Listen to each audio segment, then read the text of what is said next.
Assalamualaikum warahmatullahi wabarakatuh. Kami dari kelompok 1 ingin mengobservasikan tentang jahe. Perkenalkan, nama saya Gading Triandani. Nama saya Adila Dewi. Nama saya Noah Sundusi. Pengertian jahe. Jahe adalah tanaman rimpang yang sangat populer sebagai rempah-rempah dan obat-obatan. Rimpangnya berbentuk jari jemari di ruas tengah. Rasanya dominan pedas disebabkan oleh senyawa keton yang bernama zingeron. Jahe termasuk suku Zingibericea temu-temuan. Nama ilmiah jahe diberikan oleh William Roxburgh dari kata Yunani zingiberi dan dari bahasa Sanskerta singaberi. Jahe diperkirakan berasal dari India. Namun, ada pula yang mempelajari jahe berasal dari Republik Rakyat Tiongkok Selatan. Dari India, jahe dibawa sebagai rempah perdagangan hingga Asia Tenggara, Tiongkok, Jepang, hingga Timur Tengah. Kemudian pada zaman kolonialisme, jahe yang bisa memberikan rasa hangat dan pedas pada makanan segera menjadi komoditas yang mempopulerkan di Eropa. Jahe atau Zingiber officinale Roche merupakan salah satu jenis tanaman yang termasuk ke dalam suku Zingiberaceae. Nama Zingiber berasal dari bahasa Sanskerta Zingibera atau Rosemarten 1973, dari Yunani Zingiberi atau Pursa Gieve et al.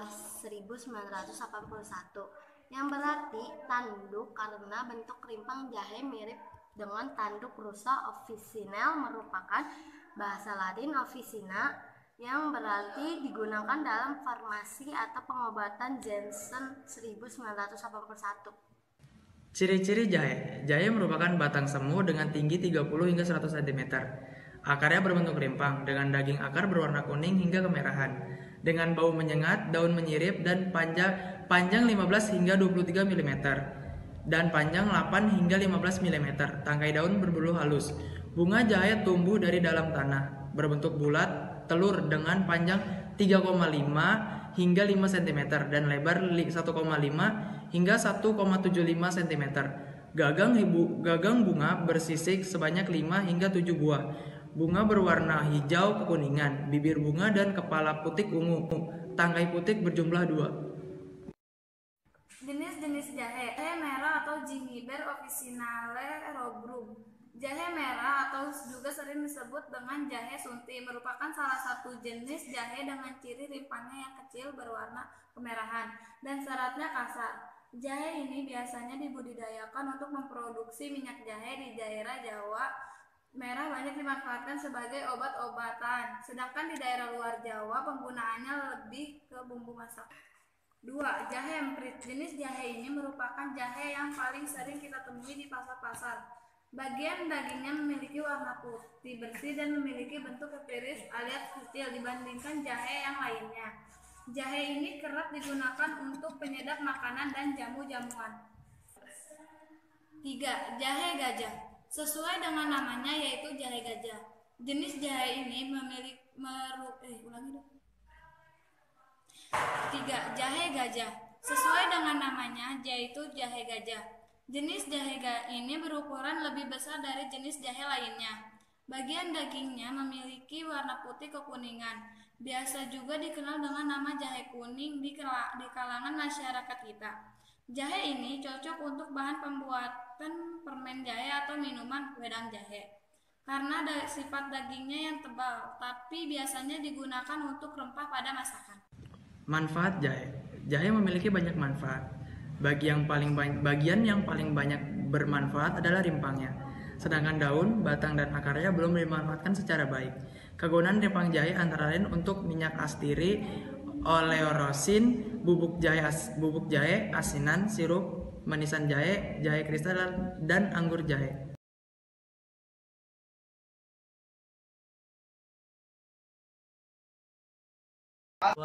Assalamualaikum warahmatullahi wabarakatuh. Kami dari kelompok 8 ingin mempresentasikan hasil observasi tentang jambu biji yang bertujuan untuk mengetahui manfaat jambu biji. Jambu biji adalah tanaman tropis yang berasal dari Brazil, disebarkan ke Indonesia melalui Thailand Jambu biji memiliki buah yang berwarna putih atau merah dan berasa asam manis. Buah jambu biji dikenal mengandung banyak vitamin C. A. Bagian-bagian jambu biji. Jambu biji ini memiliki kulit berwarna hijau, berbentuk bulat telur, dengan daging buah berwarna putih atau merah. Jambu biji yang berwarna merah mengidentifikasi banyak mengandung vitamin A yang baik untuk mata dan banyak mengandung vitamin C. B. Proses berbuah. Proses berbuah jambu biji ini dimulai dengan kuncup bunga, kemudian berbunga, bunganya seperti bulu-bulu yang berwarna putih. Kemudian bulu-bulunya rontok dan terbentuk buah yang kecil, lama-lama menjadi besar dan jadilah buah jambu biji yang siap untuk dikonsumsi. C. Hama dan penyakit. Hama yang sering saya lihat mengganggu tumbuhan ini adalah lalat buah, ulat pucuk, kumbang penggerak buah, kutu putih, dan pada malam hari sering ada kelelawar yang memakan buahnya. Pada jambu biji ini sering membusuk di dalam, walaupun luarnya tidak ada kelihatan busuk. Tetapi ada sebagian juga yang memiliki tanda membusuk di dalam. D. Kandungan-kandungan jambu biji. Jambu biji ini mengandung vitamin A, vitamin C, antioksidan, serat, antringens, kalium, protein, dan mineral. Manfaat jambu biji. Yang pertama, kandungan vitamin. Jambu meningkatkan sistem kekebalan tubuh. Dikonsumsi saat menderita radang tenggorokan. Yang kedua, kandungan astringens. Buah jambu dapat melindungi perut dari diare.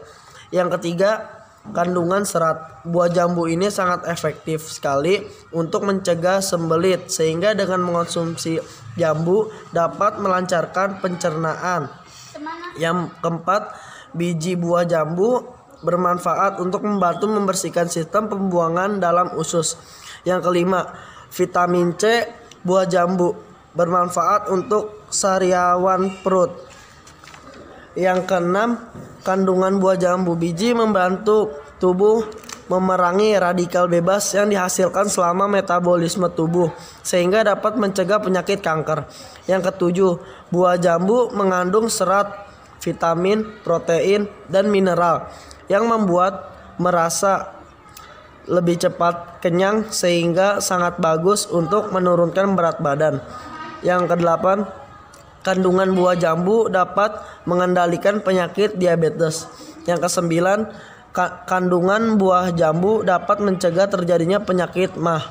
Yang kesepuluh, kandungan kalium buah jambu merupakan komponen penting dari sel dan cairan tubuh yang membantu mengendalikan detak jantung dan tekanan darah.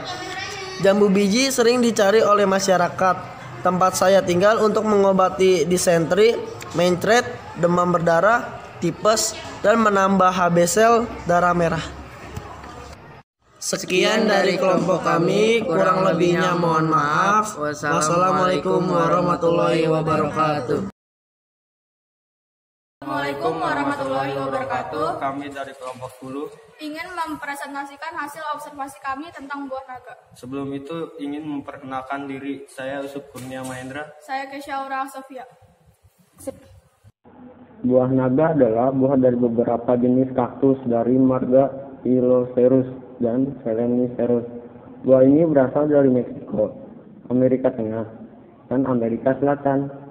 Namun sekarang juga dibudidayakan di negara-negara Asia seperti Taiwan, Vietnam, Filipina, Indonesia, dan Malaysia. Pada tahun 1870 tanaman ini dibawa orang Prancis dan Guyana ke Vietnam sebagai tanaman hias oleh orang Vietnam dan orang Cina. Buahnya dianggap membawa berkah. Oleh sebab itu, buah ini selalu diletakkan di antara dua ekor patung naga berwarna hijau di atas meja altar. Kebiasaan inilah yang membuat buah tersebut di kalangan orang Vietnam yang sangat budaya Cina dikenal dengan tangloi, buah naga. Istilah tangloi kemudian diterjemahkan di Eropa dan negara lain yang berbahasa Inggris sebagai dragon fruit. Morfologi buah naga terdiri dari akar batang, duri, bunga, dan buah. Akar buah naga hanyalah akar serabut yang berkembang dalam tanah pada batang atas sebagai akar gantung. Akar tumbuh dari sepanjang batang pada bagian punggung sirip di sudut batang. Pada bagian duri akan tumbuh bunga yang tidak rontok berkembang menjadi buah. Buah naga bentuknya bulat agar lonjong seperti buah alpukat. Kulit buahnya berwarna merah menyala untuk jenis buah naga, putih dan merah berwarna merah gelap untuk buah naga hitam dan berwarna kuning. Untuk buah naga kuning di sekujur kulit dipenuhi dengan jumbai-jumbai yang dianalogikan dengan fisik naga. Oleh sebab itu, buah ini disebut buah naga. Batangnya berbentuk segitiga, durinya sangat pendek dan tidak mencolok, sehingga sering dianggap kaktus tak berduri. Tanaman akan dimulai berbuah pada umur 11 sampai 17 bulan. Buah naga sangat adaptif dibudidayakan di berbagai daerah dengan ketinggian lokasi apapun. Tetapi tumbuhan ini cukup rakus akan unsur hara, sehingga apabila tanah mengandung pupuk yang bagus, maka pertumbuhannya akan baik. Dalam waktu 1 tahun, pohon buah naga dapat mencapai ketinggian 3 meter lebih.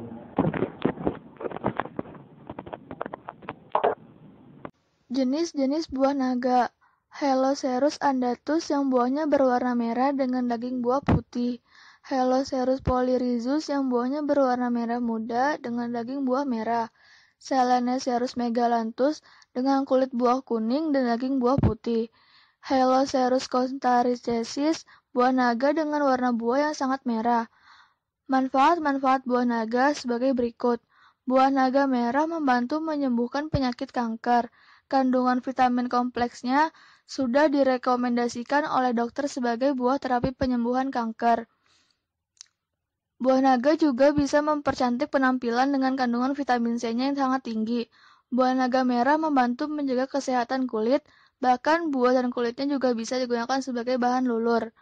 Karena rasa manis buah naga bukan berasal dari glukosa, maka buah naga merah juga bisa untuk membantu menyembuhkan penyakit diabetes, menjaga kesehatan dan stamina dengan kandungan antioksidan dan vitaminnya.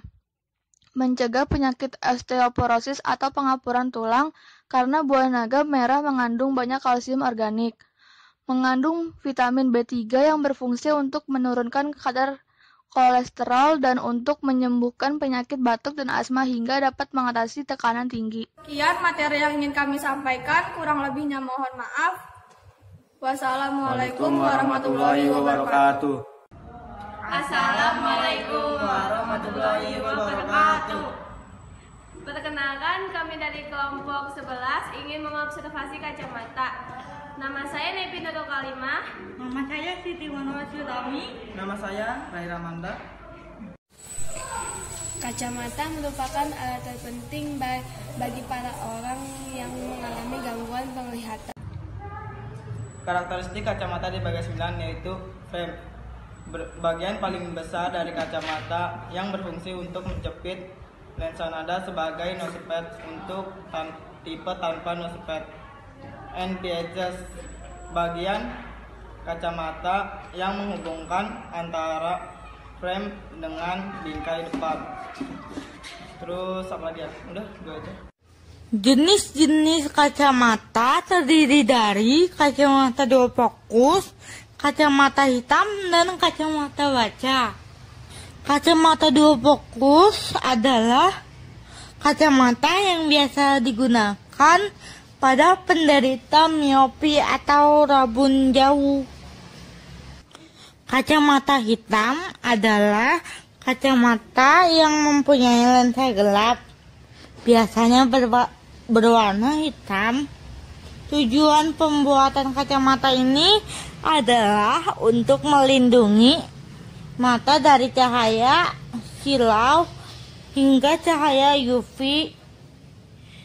Kacamata hitam digunakan selain untuk melindungi mata dari cahaya, juga sering digunakan untuk alasan gaya.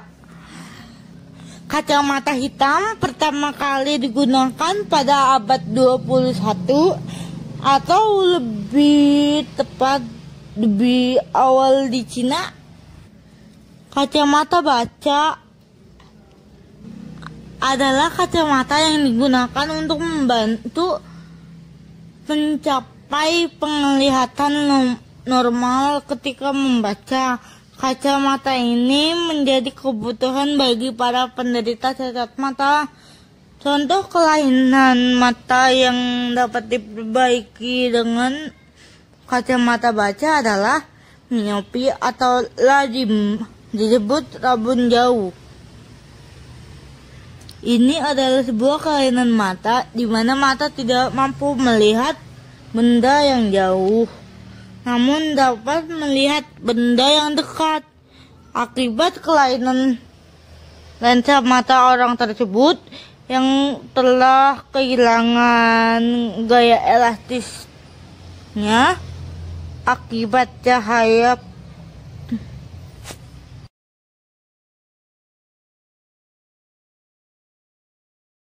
Assalamualaikum warahmatullahi wabarakatuh.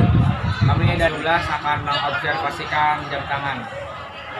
Jam tangan atau arloji adalah penunjuk waktu yang dipakai di pergelangan tangan manusia. Jam tangan pertama kali diperkenalkan pada abad ke-16. Pada saat itu semua jam dan alat penunjuk waktu lainnya menggunakan mesin penggerak mekanik manual. Jam tangan tertua diketahui adalah jam tangan milik Ratu Inggris Elizabeth I yang dibuat oleh Robert Dudley pada tahun 1571. Dari abad 16 hingga awal abad 20, jam tangan hanya digunakan oleh wanita, sedangkan pria menggunakan jam saku. Rata-rata jam tangan yang digunakan orang-orang di dunia adalah jam tangan analog atau jam tangan yang menggunakan jarum. Namun jam tangan yang diamati saat ini adalah jam analog yang berbentuk bulat. Jam tangan yang diamati berwarna hitam dengan sedikit goresan di kaca. Jam tangan analog ini memiliki dua buah jarum jam yang menunjukkan menit dan detik, memiliki angka mulai dari 1 sampai 12. Sedangkan bagian-bagian lain yang dimiliki jam ini adalah jam buckle atau juga clasp buckle, strap atau juga bracelet, wet shoulder, bracelet shoulder, dan clasp deployment. Dan flaps deployment. Warna hitam yang dimiliki jam ini terlihat lebih mencolok dan elegan sesuai pengamatan saya. Sebagai pelajar saat ini, jam tangan juga penting bagi kebutuhan pelajar. Saat ini ulangan kita dapat melihat waktu dengan sesuka hati, dapat mengetahui waktu dengan mudah. Selain itu, dapat juga digunakan untuk sebagai pengingat. Sebagai remaja kita sering melupakan waktu. Dan yang terakhir adalah saat ini pelajar juga mengikuti fashion. Oleh karena itu, jam tangan digunakan sebagai pelengkap remaja dalam berpakaian. Demikianlah hasil observasi kami. Apabila ada kata atau sifat kami yang kurang berkenan, kami mohon maaf. Assalamualaikum warahmatullahi wabarakatuh.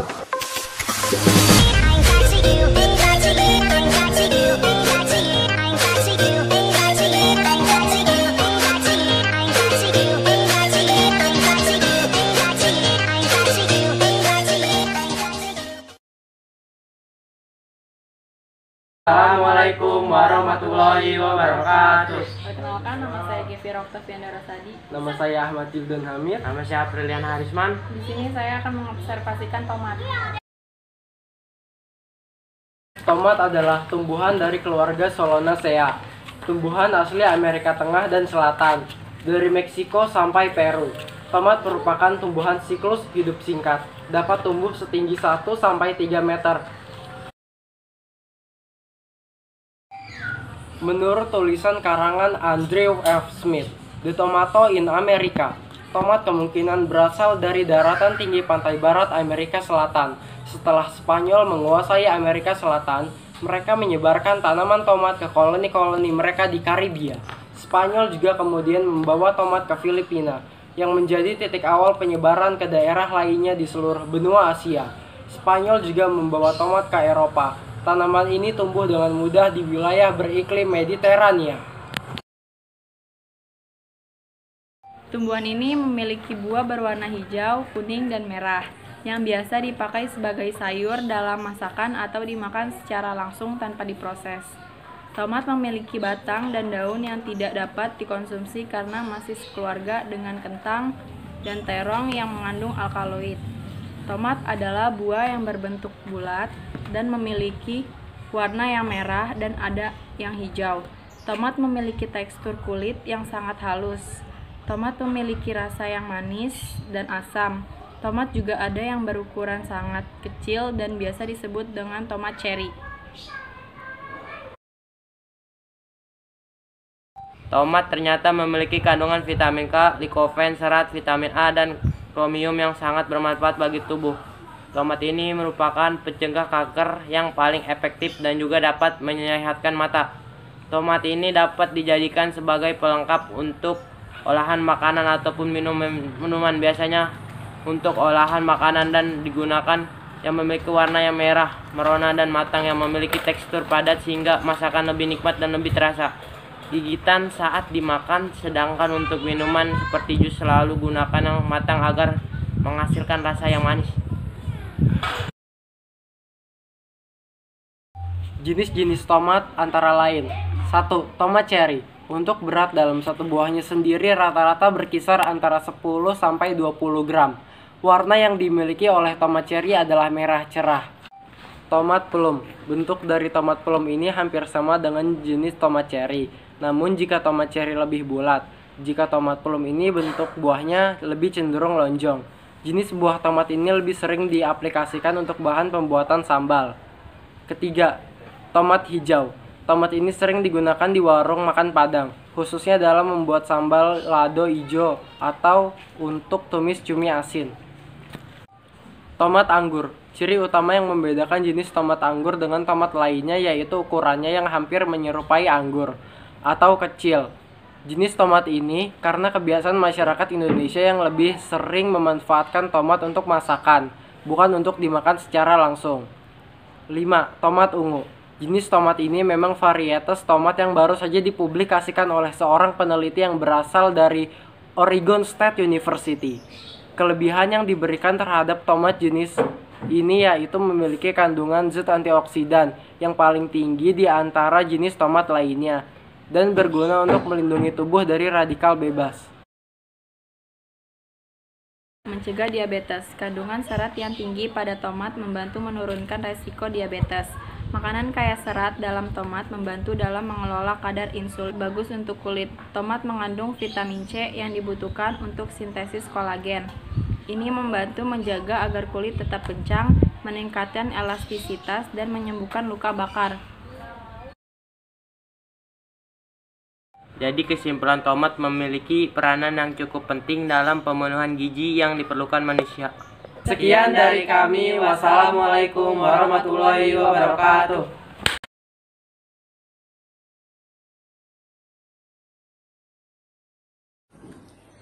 Assalamualaikum warahmatullahi wabarakatuh. Saya Aditya Permana. Saya Rizka Nurfadila. Saya Deananda Saputri. Kami dari kelompok 3 kelas 10 IPS 2 ingin mengobservasikan sebuah tas sekolah.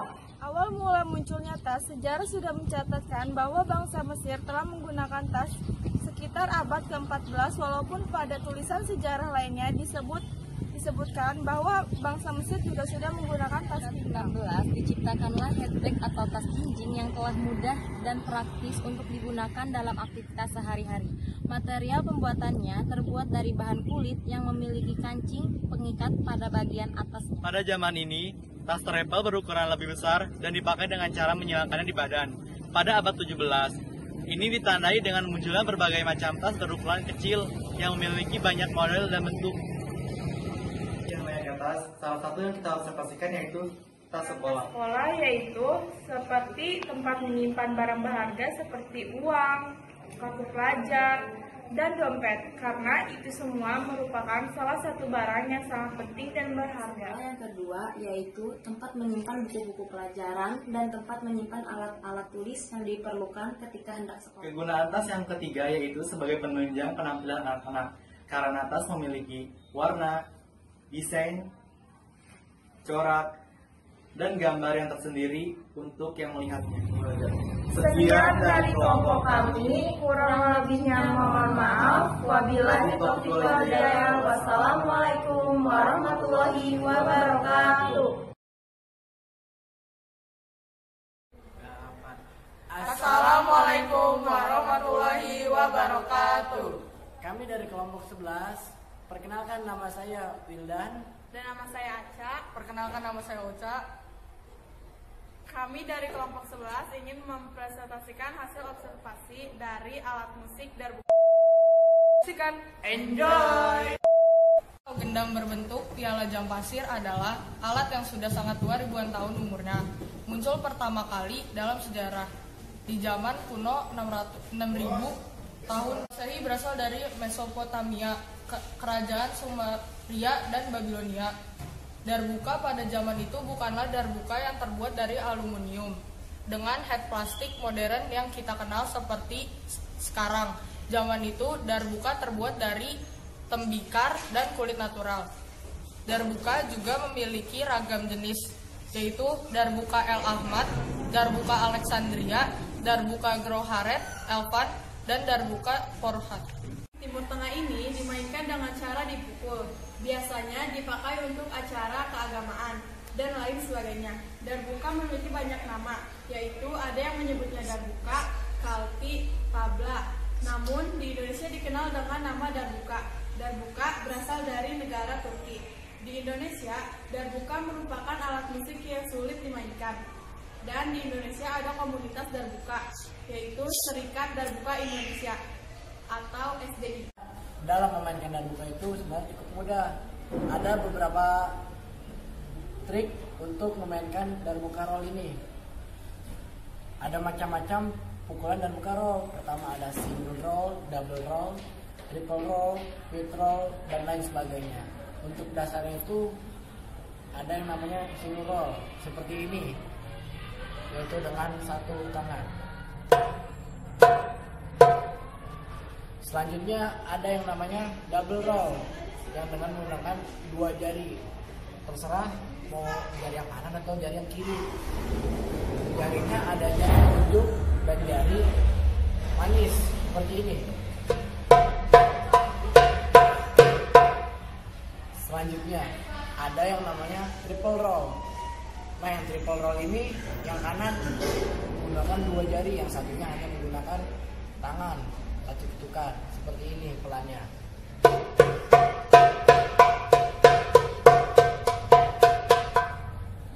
Selanjutnya ada yang namanya quit roll. Quit roll itu memainkan dengan dua tangan dan masing-masing dua jari, yaitu dengan ketukan yang seirama. Selanjutnya seperti ini.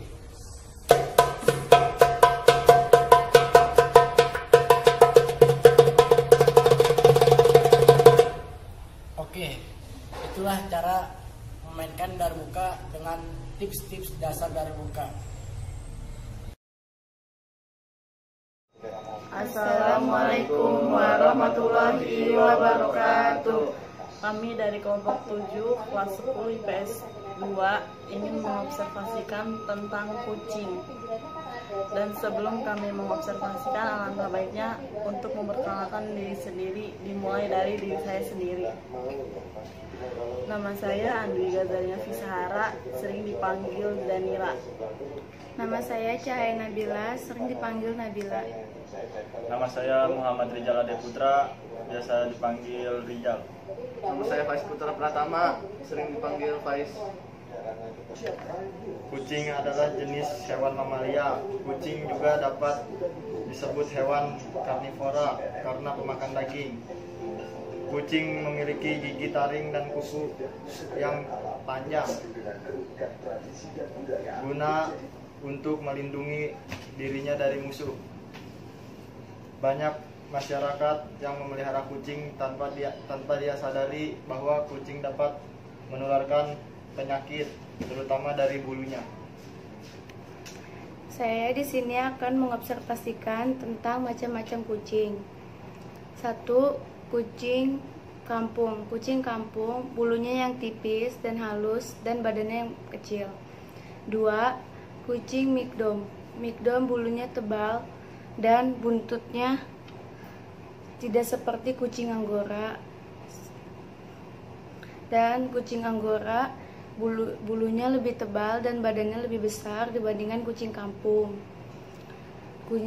Kucing Persia bulunya lebih tebal dan panjang seperti kucing Anggora.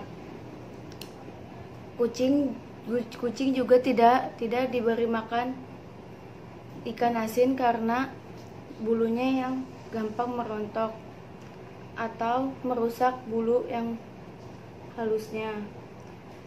Kucing juga dikasih makanan yang tertentu seperti Whiskas. Kucing berkembang biak dengan cara melahirkan. Kucing juga menyusui karena kucing hewan mamalia.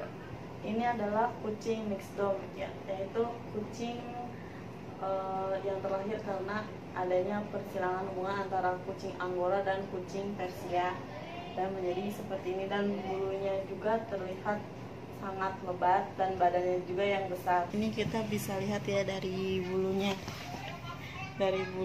tebal, tapi dia tidak panjang, tidak seperti kucing Anggora. Ini dan dari postur badannya juga berbeda ya. Cara adaptasi kucing. Ketika Anda ingin memindahkan kucing dari tempat yang lama ke tempat yang baru, terlebih bagusnya Anda menggunakan box yang tertutup agar selama di perjalanan ia tidak trauma selama di perjalanan. Kucing dapat beradaptasi selama 2 minggu, dan setelah kucing yang sudah dibawa dan sesampainya di rumah, biarkan selama 1 jam, dan setelah selama 1 jam beri kucing makan. Dan jangan lupa, jangan biarkan ada satu hewan lain selain kucing di dalamnya, agar kucing itu dapat berinteraksi di tempat yang baru. Dan selama 2 minggu, biarkan kucing itu atau lepaskan kucing itu agar dia mengenali tempat-tempat yang berada di sekitar rumah. Sekiranya sampai di sini, apabila ada salah kata mohon dimaafkan. Wassalamualaikum warahmatullahi wabarakatuh. Assalamualaikum warahmatullahi wabarakatuh. Perkenalkan, nama saya Ilya. Perkenalkan, nama saya Rindi Julia. Perkenalkan, nama saya Muhammad Eksta Jalani. Perkenalkan, nama saya Muhammad Bagas Febrian. Kami dari kelompok 12 akan mengobservasikan pohon rambutan. Kata rambutan berasal dari bentuk buahnya yang mempunyai kulit menyerupai rambut. Rambutan banyak terdapat di daerah tropis seperti Afrika, Kamboja, Karibia, Amerika Tengah, India, Indonesia, Malaysia, Filipina, Thailand, dan Sri Lanka. Buah rambutan terbungkus oleh kulit yang memiliki rambut di bagian luar atau ekstro. Warnanya hijau ketika masih muda, lalu berangsur kuning hingga merah ketika masak atau ranum. Endokarp berwarna muda, lalu berangsur kuning hingga merah ketika masak atau ranum. Berwarna putih, menutupi daging. Bagian buah yang dimakan sebenarnya adalah salut biji atau aril yang bisa melekat kuat pada kulit luar biji atau lepas. Pohon dengan buah masak sangat menarik perhatian karena biasanya rambutan sangat banyak menghasilkan buah. Jika pertumbuhannya musiman, buah masak pada bulan Desember hingga Maret dikenal sebagai musim rambutan. Masanya biasanya bersamaan buah musiman lain seperti durian dan mangga. Jenis-jenis rambutan. 1. Rambutan antalagi. 2. Rambutan binjal. 3. Rambutan garuda. 4. Rambutan lebak bulus. 5. Rambutan rapiah. 6. Rambutan si batuk ganal. 7. Rambutan si bongkok. 8. Rambutan si lengkeng. 9. Rambutan Aceh. 10. Rambutan si macan. 11. Rambutan si nyonya. Ciri-ciri pohon rambutan. 1. Biji buah. Biji buah rambutan tergolong berjenis dikotil. Berkeping 2. 2. Daun. Tulang dan tumbuhan rambutan berbentuk menyirip, berbentuk majemuk berselang-seling. 3. Batang. Batang tumbuhan ini berbentuk kayu dan berkambium serta memiliki pembuluh angkut berbentuk lingkaran atau cincin. 4. Buah rambutan yang merah mentah berwarna hijau, sedangkan yang sudah matang berwarna kuning kemerahan. 5. Petai bunga. Jumlah petai bunga pada tumbuhan rambutan berkeliaran 3. 6. Akar tumbuhan rambutan berbentuk akar tunggang. Manfaat rambutan: 1. Meningkatkan energi. 2. Kaya akan vitamin C. 3. Mengurangi sembelit. 4. Menghilangkan kotoran ginjal. 5. Membantu menurunkan berat badan. 7. Punya kandungan antiseptik dan antibakteri. 8. Meningkatkan kesehatan jantung. 9. Meningkatkan kesehatan kulit, kepala, dan rambut. Saya akan menunjukkan bentuk pohon rambutan yang dimulai dari akarnya.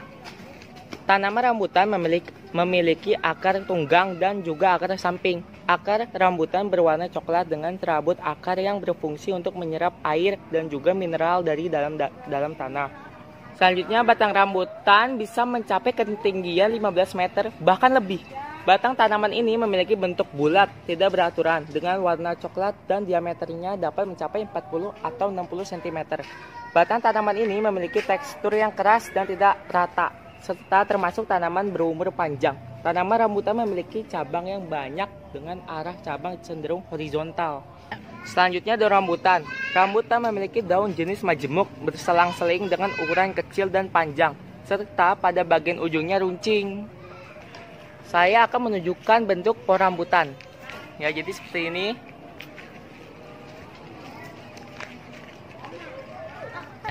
Pohon rambutan sering ditanam di halaman atau pekarangan rumah untuk berteduh halaman. Dan musim rambutan pada bulan Januari, Februari, November, dan Desember. Terima kasih teman-teman telah menyaksikan video kami. Kurang lebihnya mohon maaf. Wassalamualaikum warahmatullahi wabarakatuh. Assalamualaikum warahmatullahi wabarakatuh. Perkenalkan, nama saya Dika Dwi Putra, biasa dipanggil Dika. Perkenalkan, nama saya Elsa Purwanti, biasa dipanggil Ailsa. Perkenalkan, nama saya Gloria Jessica Nongoli, bisa dipanggil Cika. Kami dari kelompok 1. Di sini kami ingin mengobservasi tentang lampu listrik. Adalah suatu alat buatan manusia yang dapat memancarkan cahaya dan berfungsi sebagai penerangan dari kegelapan. Lampu pertama kali ditemukan oleh Thomas Alva Edison pada tahun 1881. Pada awalnya, lampu yang sederhana terdiri dari kawat wolfram atau filamen yang dibungkus dengan kaca tabung hampa udara, di mana kawat ini bisa mengeluarkan cahaya dan panas saat ada aliran arus listrik. Saat ini lampu jenis ini dinamakan lampu pijar. Lampu listrik memiliki beberapa jenis. Yang pertama ada lampu pijar atau yang pernah disebut dengan lampu bola. Bentuknya seperti ini. Jenis lampu ini menghasilkan cahaya dan memanaskan kawat pijar yang berada di pusat bagian dalam bola. Pemanasan dilakukan hingga mencapai temperatur yang membuatnya bercahaya. Alhasil, bola jenis ini menggunakan sebagian besar energinya untuk memproduksi panas, bukan cahaya. Oleh karena itu, kawat pijar lebih cepat terbakar dan rusak. Umumnya, hanya bertahan sampai 8 bulan. Lampu pijar memiliki cahaya yang berwarna kuningan. Warna ini menimbulkan kesan fiskis yang hangat. Manfaat dari lampu pijar yaitu digunakan sebagai penerangan aktivitas dalam ruangan, sebagai dekorasi yang akan memberikan akses menyesuaikan dengan tema ruangan dengan variasi dari bentuk lampu pijar yang beragam, dan lampu pijar atau bola bekas bisa digunakan sebagai kerajinan tangan. Yang kedua adalah lampu neon. Lampu neon memiliki bentuk bulat, panjang, atau tabung, memiliki 2 kawat filamen kanan dan kiri, dan memiliki warna putih susu karena di dalam tabung terdapat gas neon. Lampu neon menggunakan tenaga elektrik untuk merangsang penguapan merkuri yang menghasilkan gelombang UV. Jenis lampu ini kurang ideal sebagai penerangan di rumah karena paparan cahaya yang terlalu terang dan mengandung merkuri bisa merusak kesehatan mata dan kulit. Jenis lampu ini lebih banyak digunakan untuk pabrik, toko, supermarket, atau kepentingan komersial. Yang ketiga, ada jenis lampu HID atau High Intensity Discharge. Lampu HID memiliki pancaran cahaya yang sangat terang, bahkan daya tahannya mampu mencapai hingga 20.000 jam. Sayangnya, jenis lampu ini memancarkan radiasi UV yang cukup besar, sehingga saat digunakan dibutuhkan filter yang berfungsi untuk menyaring radiasi. Lampu HID umumnya digunakan untuk menyinari area yang sangat luas, misalnya untuk keperluan acara besar seperti di stadion atau gor atau lapangan. Yang keempat, ada jenis lampu neon kompak. Lampu neon kompak atau istilah dalam bahasa Inggrisnya adalah Compact Fluorescent Lights atau sering disebut CFL. Memiliki bentuk yang bervariasi dan memiliki ukuran yang kecil. Lampu ini digunakan sebagai sumber cahaya untuk keperluan rumah tangga seperti dapur, rumah makan, atau taman. Namun, lampu neon kompak mengandung sedikit merkuri, sehingga penggunaannya dihimbau agar tetap dibatasi. Yang kelima, ada jenis lampu halogen, bentuknya seperti ini. Meski ukurannya lebih kecil daripada lampu pijar, namun lampu ini memiliki cahaya yang lebih terang dan lebih tahan lama dibandingkan dengan lampu pijar. Lampu jenis halogen ini bisa digunakan pada kendaraan bermotor sebagai penerangan utama. Lampu memiliki beberapa bagian. Yang pertama, bola lampu, gas bertekanan rendah seperti argon, neon, nitrogen. Selanjutnya ada filamen yang terbuat dari wolfram, kawat penghubung ke kaki tengah, kawat penghubung ke ulir, kawat penyangga, kaca penyangga, dan kontak listrik di ulir. Selanjutnya ada skrup, ulir, isolator, dan kontrak listrik yang berada di kaki tengah. Sekian penjelasan dari kami, kurang lebihnya mohon maaf. Wassalamualaikum warahmatullahi wabarakatuh.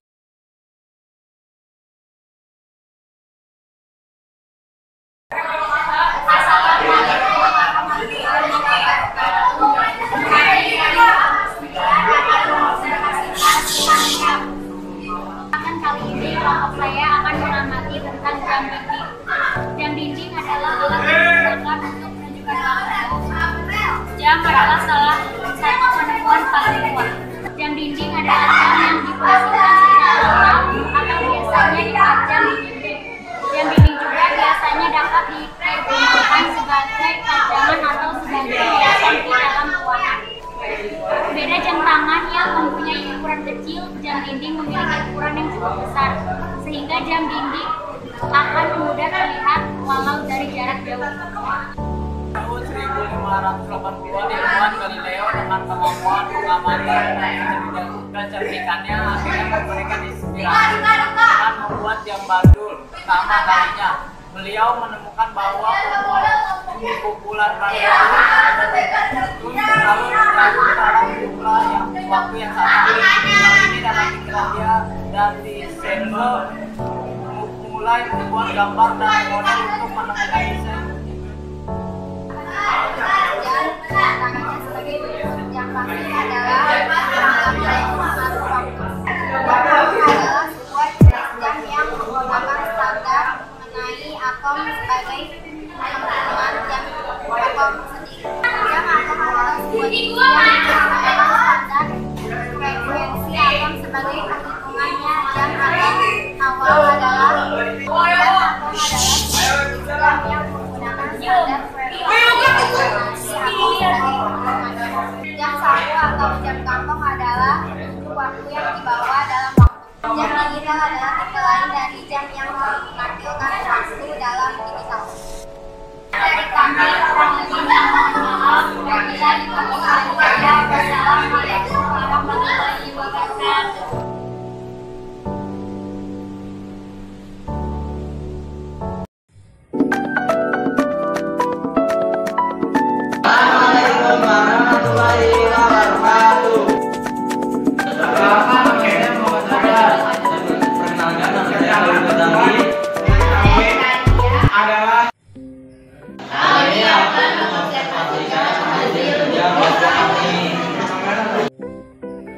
Keju adalah sebuah makanan yang dihasilkan dengan memisahkan zat-zat padat dalam susu melalui pengentalan variasi ditentukan dari tipe susu, metode pengentalan, metode temperatur, metode pemotongan, pemanasan atau juga proses pematangan keju dan pengawetannya. Umumnya hewan yang dijadikan sumber air susu adalah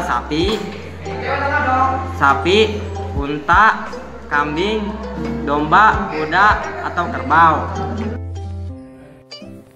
Kandungan gizi dalam keju yaitu ada lemaknya sekitar 12%, sedangkan kandungan lemak pada keju yang telah matang yaitu sekitar 40-50%. Kedua, protein. Kandungan yang ada di dalam keju sebesar 10-30%. yang ketiga mineral, yang keempat vitamin. Vitamin yang ada di dalamnya yaitu vitamin A dan vitamin D. Manfaat keju: 1. Meningkatkan kadar kolesterol. 2. Baik untuk kesehatan gigi. 3. Mencegah kanker. 4. Menguatkan tulang. 5. Mencegah osteoporosis dan sebagainya. Dari kelompok kami, wassalamualaikum warahmatullahi wabarakatuh.